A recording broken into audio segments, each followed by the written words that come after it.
تأسيسات المحافظة؟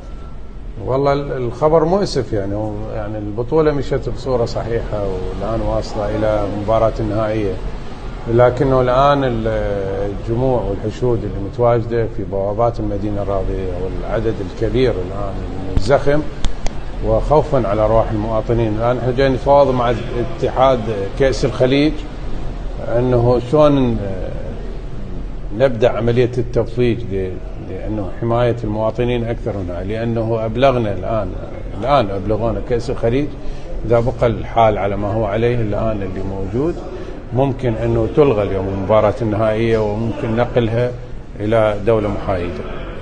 زين فعلا صار أكو وفاة أو ما عندي فكرة، أنا بالمطار تشوفين، لكنه الآن ما عندي تصور عن الإخوان. جاي أريد أحصل القوات الأمنية اللي هناك مشغولين بهذا العدد الكبير، لكنه لا سمح الله إذا صارت حالات وفاة ستلغى المباراة.